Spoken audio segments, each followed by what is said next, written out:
سر آپ کو وفاقی وزیر science and technology Fawad Chaudhry اس وقت نیوز کانفرنس کر رہے ہیں۔ اوور آل بھی پاکستان کی جو پولیٹیکل سچویشن ہے اس میں آپ دیکھیے کہ یہ جو دہائی ہے اس میں بادشاہتیں ختم ہو رہی ہیں۔ اگر بھوٹان ہے، آسٹریا ہے، وہاں پر بادشاہتیں ختم ہو رہی ہیں۔ ایون وہ ممالک جہاں پر بادشاہتیں ہیں وہاں پر بھی یہ بحث ہے کہ رسمی بادشاہ بھی ہونے چاہیے یا نہیں ہونے چاہیے۔ لیکن ہم دیکھ رہے ہیں کہ مملکت پاکستان جو ایک جمہوری سٹرگل کے نتیجے میں، ایک جمہوری جدوجہد کے نتیجے میں بنا، جس کا وجود ہی جمہوریت کی بدولت ممکن ہوا، وہاں پر ہم بادشاہتوں کے جو اس وقت نہ صرف یہ کہ ہم جمہوری طور کے اوپر ہماری جدوجہد کے طور کے اوپر بنا، بلکہ ہم مسلم دنیا کی سب سے طاقتور نیشن ہے، بیکاز ہمارے پاس نیوکلیئر ویپن ہے۔ ہم دنیا کی 5ویں سب سے بڑا ریاست ہے، 5ویں سب سے بڑی مملکت ہے، اور یہ انتہائی افسوس کی بات ہے کہ اتنا بڑا ملک وراثتی کرداروں میں اقتدار کا جھولا جھولنے کی خواہشوں کا مرکز بنا ہوا ہے۔ 3 خاندان، 3 جماعتیں اور 3 شخصیات جمہوریت کے نام پر مملکت پاکستان کی سیاسی اساس اپنی اولاد کو منتقل کرنا چاہتی ہیں۔ میں یہ پوچھنا چاہتا ہوں کہ کیا دنیا کا 5ویں بڑے ملک کی وزارت عظمیٰ، اسلامی دنیا کے سب سے طاقتور ملک کی وزارت عظمیٰ انٹرنشپ ہے جو بچوں کو دے دی جائے کہ آپ وزارت عظمیٰ لے لیں اور اس کے اوپر سیکھیں؟ میرا خیال ہے کہ ہم اس کا بہتر انتظام کر سکتے ہیں ان کے لیے۔ مریم بی بی اگر سمجھیں تو شہباز شریف صاحب کی کسی مل میں مینیجر بھرتی ہوں اور کچھ کاروبار کا، کچھ بزنس کا، کچھ خود کمانے کا تجربہ کریں۔ ان کی تقریریں سن کر انسان حیرت میں ڈوب جاتا ہے۔ یعنی انہوں نے زندگی میں کبھی ایک دن اپنا کچن بھی خود نہیں چلایا، کیونکہ وہ تو اپنے ابو کے پاس رہتی تھیں، اور ابو جو تھے انہوں نے پاکستان کے عوام کی جو چھینی ہوئی دولت ہے اس کے نام کے اوپر اس دولت سے ایک امپائر کھڑی کی ہوئی تھی، ایک سلطنت کھڑی کی ہوئی تھی، اور وہاں پر عیش و آرام کی زندگی ساری عمر جو ہے انہوں نے گزاری ہے۔ اب ان کی خواہشیں اور ان کی جرت دیکھیں کہ وہ ایک ایسے ریجن میں جس کی سب سے زیادہ شاید پیچیدہ ریجن ہے، جنوبی ایشیا کا یہ ریجن جہاں پہ مملکت پاکستان ہے اور ایک نیوکلیئر ملک ہے، وہ اس کی وزیر اعظم بننا چاہتی ہیں بغیر ایک دن کہیں کوئی کام کیے، صرف اس لیے کہ ابو نے فون کر کے کہہ دیا کہ آج سے بیٹا میں تو باہر ہوں اور میں پیزا وغیرہ کھا رہا ہوں، تو آج سے آپ جو ہے وہ میری سیاست سنبھالیں گی۔ یہ اس سے زیادہ بدقسمتی کی بات ہے۔ رات کو میں دیکھ رہا تھا مریم بی بی کی پریس کانفرنس، جو وہ پریس ٹاک کر رہی تھیں۔ اب مفتاح اسماعیل جو بھی ہے وہ ایک پی ایچ ڈی اکنامکس کا بہت پڑھا لکھا آدمی ہے اور بہت کامیاب کاروباری شخصیت بھی ہے۔ وہ بیچارہ باکسر کے طور کے اوپر مریم نواز کے پیچھے کھڑا تھا۔ شاہد خاقان عباسی جیسا آدمی، وہ جب مریم بی بی دروازے سے نکلتی ہیں تو ہاتھ باندھ کے باہر کھڑے ہوتے ہیں۔ ہمیں یہ کیا ملک ہے، یہ کیا پارٹی ہے، کہ یہ کیا نظام ہے کہ جہاں پر مریم یہ نواز شریف اور بلاول صاحب کو یہ حق پہنچ جاتا ہے کہ وہ بغیر ایک دن کہیں کوئی نوکری کیے وہ پاکستان کے وزیر اعظم بننے کے لیے اپنا ریزیومہ بھر رہے ہیں اور وہ اس کی اپنی جو ہے وہ سیاست شروع کر دیں۔ یہ جماعتیں جو دراصل خود آمریت کے اوپر استوار ہیں، وہ کیسے ملک میں جمہوریت کی جدوجہد کریں گی؟ وہ دنیا میں ہمیں وہ کیسے پاکستان کے لوگوں کو جمہوریت کا سبق دے سکتی ہیں؟ آج محترمہ بے نظیر بھٹو شہید کی برسی پہ ظاہر ہے کہ وہاں پہ جلسہ ہے، تو میں یہ بھی سمجھنا چاہوں گا، اور مریم بی بی اور بلاول سے اسپیشلی میں یہ کہنا چاہوں گا کہ آپ ہمیں یہ بھی تو بتائیں کہ آپ اس جلسے میں وہ کیا کریں گے جو اس سے پہلے 30 سال آپ کے والدین جو اس ملک میں جب حکمران رہے وہ نہیں کر سکے جو آپ کریں گے؟ آپ کا ایجنڈا کیا ہے؟ مہنگائی آپ کہہ رہے ہیں کہ بہت بڑھ گئی ہے، آپ مہنگائی کو کم کرنے کے لیے کیا کریں گے؟ مریم نواز کہہ رہی تھی کہ بہت چینی کی مہنگائی ہو گئی ہے، تو 45% جو پاکستان کی جو چینی کا بزنس ہے وہ تو یا پیپلز پارٹی کے لیڈر زرداری صاحب کا ملکیت ہے یا آپ کی ملکیت ہے۔ تو آپ جب یہ نعرہ لگائیں اس کے ساتھ ہی اگلا اقدام آپ یہ کریں کہ چینی سے آپ نے جو پروفٹ کمایا ہے وہ پروفٹ آپ واپس کر دیں۔ اگر بحران ہے تو وہ تو آپ کی وجہ سے، اگر آج ملک میں مہنگائی ہے تو وہ آپ کی چلائی ہوئی معاشی پالیسیز کی وجہ سے ہے، جس کا آج ہم دن دیکھ رہے ہیں۔ بجلی اگر مہنگی ہے تو اس لیے مہنگی ہے کہ آپ نے پوری دنیا سے علیحدہ ہو کر سب سے مہنگے معاہدے کیے، اس کی قیمت اب پاکستان کے عوام دے رہے ہیں۔ یہ میں اور آپ اور پاکستان کے عوام سمجھنا چاہتے ہیں نا کہ بلاول صاحب اور مریم بی بی کا اگلا ایجنڈا کیا ہوگا۔ وہ سیاست میں آئے ہیں، وہ کیا ان کی کبھی آپ نے یہ کہنا تو کافی نہیں ہے نا کہ میرے ابو کے کیس ختم کر دیں اور میرے ابو جو ہیں ان کو جو ہے وہ واپس سیاست میں الاؤ کریں۔ اس کے علاوہ بھی تو آپ کو اپنا ایجنڈا ہوگا۔ 2 سالوں میں، یہ 2019 2018 2019 کا میں آپ کو بتا رہا ہوں، 2 سالوں میں 1600 ارب روپیہ سندھ گورنمنٹ کو ٹرانسفر ہوا ہے فیڈرل گورنمنٹ سے۔ اگر بلاول بھٹو صاحب آج لانگ مارچ کریں تو لانگ مارچ ان کو کرنا چاہیے مراد علی شاہ صاحب کے خلاف۔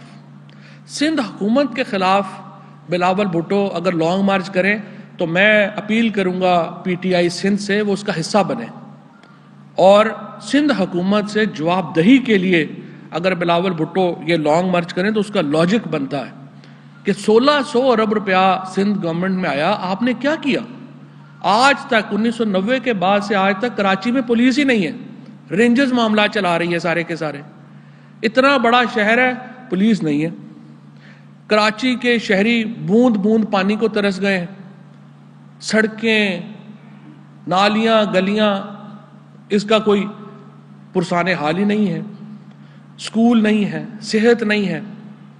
تو اتنا پیسہ جو وہاں پہ گیا ہے اس کا ان سے حساب لینا بلاول صاحب کی ذمہ داری ہے، اور مجھے امید ہے کہ وہ ہمت کریں گے اور مراد علی شاہ کے خلاف ایک لانگ مارچ اناؤنس کریں گے جس کا پھر ہم بھی حصہ بن سکیں، پی ٹی آئی حصہ بن سکے۔ مریم نواز کہتی ہیں بار بار کہ پاکستان میں فوجی جرنیلوں کے ساتھ امتیازی سلوک ہوتا ہے، فوج کے جرنیلوں کو رعایتیں دی جاتی ہیں۔ یہ مریم نواز صاحبہ کا بیسک نیریٹو ہے، بیانیہ ہے۔ حقیقت یہ ہے کہ آج تک اس ملک میں جتنی رعایتیں، جتنا امتیازی سلوک شریف فیملی کے ساتھ ہوا ہے کسی اور کے ساتھ نہیں ہوا، کسی فوجی جرنیل کے ساتھ نہیں ہوا، کسی کے ساتھ نہیں ہوا۔ 1979 میں جب شریف خاندان کو یہ ان کی جائیداد واپس کی گئی، ان کا بزنس واپس کیا گیا، تو اس وقت شریف فیملی واحد فیملی تھی پاکستان کی جنہوں نے 1973 میں قومیائے گئے نیشنلائز جو کیا گیا تھا کاروبار، وہ واپس حاصل کرنے میں کامیاب ہوئی۔ یہ واحد شریف فیملی تھی، اور صرف اپنا کاروبار واپس نہیں لیا، سود سمیت تمام پیسہ بھی جو تھا وہ بھی ان کو واپس کیا گیا۔ پھر وہ ایک کہانی جو ہے جو 85 میں یا وزیر اعلیٰ کیسے بنے، پھر وزیر اعظم کیسے بنے، یہ ساری کہانی جو ہے وہ آپ کے سامنے ہے، اور ان سے جتنا پیمپر ان کو کیا گیا وہ بھی آپ کے سامنے ہے۔ اس کے بعد مسئلہ کہاں پہ آیا؟ مسئلہ یہاں پہ آیا کہ جب ہندوستان اور اسرائیل کی لابی نے نواز شریف کو قابو کر لیا، اور نواز شریف اپنے محسنوں کو تو بھول گئے لیکن وہ اسرائیل اور انڈیا کی لابی کا حصہ بن گئے۔ ابھی آپ نے دیکھا انڈیا میں نئی کتاب آئی ہے، انہوں نے کہا کہ کارگل کی جنگ کے دوران نواز شریف نے 5 بار واجپئی صاحب سے بات کی۔ ابھی جب پاکستان کی فوج نے، پاکستان کے نیشنل سیکیورٹی کے اداروں نے کنفرم کیا کہ انڈیا پاکستان کے اوپر حملے کی تیاری کر رہا ہے، تو مودی صاحب کا خط آ گیا نواز شریف صاحب کے نام ان کی والدہ کی انتقال پہ۔ عمومی حالات میں یہ ایک بالکل نارمل بات ہے اور کوئی ایسی بات نہیں ہے اگر کوئی خط لکھے اور ایک جو ہے افسوس کا خط آتا ہے، عمومی بات ہے۔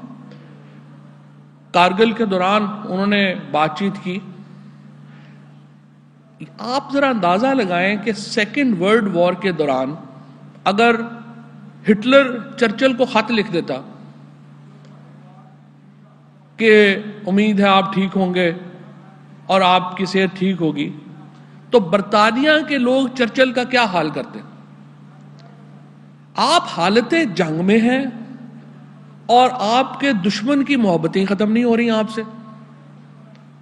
ہمارے روز بچوں کو شہید کر رہے ہیں۔ خود میں جیلم میں ہر آئے دن ایک شہید کا جنازہ ہے، وہاں پہ فاتحہ ہوتی ہے۔ کوئی قبرستان ہمارا نہیں ہے جہاں پہ ہمارے شہید مدفون نہیں ہے، اور یہاں پہ محبت برے خطوں کا سلسلہ ہی ختم نہیں ہو رہا۔ اور اب جو قادری صاحب نے کچا چٹھا کھولا اسرائیل کے ساتھ تعلقات کا، معاملات کا، تو آپ اندازہ لگا لیجئے کہ فوج کے ساتھ اختلاف کی بنیاد کہاں پڑی جب ہندوستان اور اسرائیل کی لابی نے شریف فیملی کو کیپچر کر لیا، وہاں سے راہیں جدا ہوئیں۔ ادروائز تو نواز شریف صاحب سب سے لاڈلے ہوا کرتے تھے، اسٹیبلشمنٹ کی سب سے لاڈلی فیملی پاکستان میں تو شریف فیملی رہی ہے۔ اسی لیے میں یہ سمجھتا ہوں کہ جلسے جلوس تو ہو رہے ہیں، اور یہ ابھی تو لاہور کے بعد یہ جلسہ ہے تو ویسے ہی معاملات ختم ہو گئے ہیں، اور لاہور واٹرلو ثابت ہوا ہے مسلم لیگ نون کی سیاست کا، کیونکہ لاہور کے لوگ، پرائم منسٹر صاحب اس دن کہہ رہے تھے کہ مجھے بڑا عرصہ لگا لاہور کے لوگوں کو کنونس کرنے میں کہ وہ ہمارے ساتھ نکلیں، کیونکہ پاکستان میں جو چند خطے جہاں پر سب سے زیادہ سیاسی اویئرنیس ہے وہاں وہ لاہور کے لوگ ان میں شامل ہیں۔ تو وہ کہہ رہے تھے کہ مجھے بڑا، اور جب لاہور کے لوگوں نے مریم نواز کو ریجیکٹ کیا تو اس کے بعد ان کی سیاست جو ہے وہ ویسی ختم ہوگی۔ ویسے بھی مسلم لیگ نون کی سیاست ہے کیا، ان کا نظریہ ہے کیا؟ یہ تو ایک پونزی سکیم ہے۔ نون لیگ میں بیچنے والے کو پتہ نہیں وہ بیچ کیا رہا ہے، اور خریدنے والے کو پتہ نہیں وہ خرید کیا رہا ہے۔ یہ مسلم لیگ کی سیاست جو ہے وہ چل رہی ہے۔ میں یہ سمجھتا ہوں اس وقت ہمارا نعرہ یہ ہے، پاکستان کو عزت دو۔ پاکستان کو عزت دو گے تو باقی ہماری، آپ کی، سب کی عزت ہے۔ اور میں یہ سمجھتا ہوں کہ پاکستان کی وزارت عظمیٰ کسی لاڈلے یا لاڈلی کی انٹرنشپ نہیں ہو سکتی۔ میرٹ کے اوپر بھی کچھ فیصلے جو ہیں وہ ہونے چاہیے۔ اور میں یہ سمجھتا ہوں کہ وزیر اعظم پاکستان، انہوں نے بالکل واضح آفر دی ہے۔ ہم اپوزیشن کی تحریک عملی طور کے اوپر ختم ہو چکی ہے۔ تینوں، پہلے پی ڈی ایم کی بڑی پارٹیز میں آپس میں اختلاف ہوا، زرداری صاحب نے استعفے دینے سے انکار کر دیا، مولانا فضل الرحمان زرداری صاحب سے ناراض ہو گئے، نواز شریف صاحب جو ہیں وہ اپنے فاصلے کے اوپر ہو گئے۔ اب پارٹی کے اندر آپ دیکھ رہے ہیں تقسیم در تقسیم کا عمل شروع ہو گیا۔ یہ جو جمعیت علماء اسلام ہے، ان کے یہ جمہوری پارٹی ہے کہ 4 سینئر موسٹ لوگ جو ہیں وہ کوسچن کرتے ہیں فضل الرحمان صاحب کو، اور آپ فضل الرحمان صاحب جو ہیں ان کو ہی فارغ کر دیتے ہیں۔ اس کے بعد دوسرے مرحلے کے اوپر آئیے کہ پی ایم ایل این کے اندر اور پیپلز پارٹی کے اندر ایک تقسیم جو ہے وہ اب ہمیں نظر آ رہی ہے۔ اور میں یہ سمجھتا ہوں کہ اس مرحلے کے اوپر بھی حکومت، بہرحال ہماری یہ ذمہ داری ہے، حکومت کی ذمہ داری ہے اپوزیشن کو مشکل سے نکلنے کا راستہ دے، اور راستہ پرائم منسٹر صاحب دے چکے ہیں۔ پرائم منسٹر کہہ چکے ہیں ہم مذاکرات کرنا چاہتے ہیں، اور مذاکرات کا فورم بھی انہوں نے دے دیا ہے۔ انہوں نے کہا ہے پارلیمنٹ بہترین فورم ہے بات چیت کرنے کا۔ مذاکرات کا ایجنڈا بھی پرائم منسٹر صاحب نے دے دیا ہے۔ انہوں نے کہا ہے الیکٹورل ریفارم سے شروع کرتے ہیں بات چیت۔ اب اپوزیشن کو ایک قدم آگے بڑھانا چاہیے، اور اپوزیشن میں بھی میں یہ سمجھتا ہوں کہ سنجیدہ لیڈرشپ جو اپوزیشن کے اندر ہے ان کو ایک قدم آگے بڑھانا چاہیے. جو اوپر بیٹھے ہوئے جو ایک دو ان کے جو یہاں پر لیڈ کر رہے ہیں بچے، ان کو تو پتہ نہیں ہے پالیٹکس کا، ان کا کوئی فیوچر بھی نہیں ہے. تو میں سمجھتا ہوں کہ مسلم لیگ پی ڈی ایم کے اندر، پی ایم ایل این کے اندر، پیپلز پارٹی کے اندر اور جمعیت علماء اسلام کے اندر جو سنجیدہ لوگ ہیں وہ آگے بڑھیں، اور آئیے بڑے امور کے اوپر بات چیت کرتے ہیں، اور پاکستان کو عزت دینے کے جو ایجنڈا ہے اس کے اوپر کام کرتے ہیں. بہت شکریہ. ایک ایک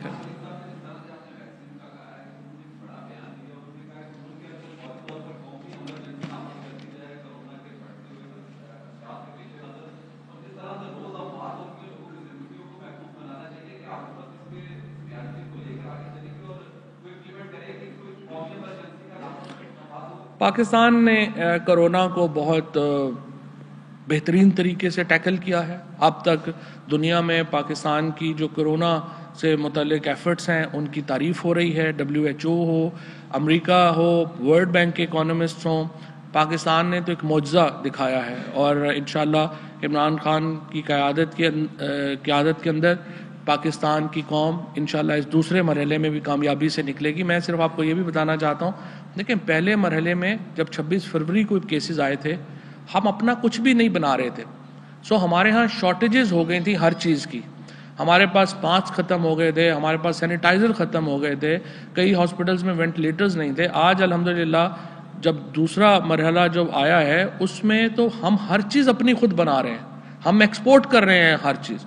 یہ ایک بہت بڑی کامیابی ہے پاکستان کی کہ آج یہ ایک بلا تو ہے، اور اللہ ہمیں محفوظ رکھے اور اللہ ہمیں جلد اس عذاب سے نجات دے، لیکن یہ ہے کہ جو اس میں اس وقت جو ہماری اپنی ایفرٹس ہیں ان میں تو پوری دنیا نے ہمیں جو ہے وہ پریز کیا. قاسم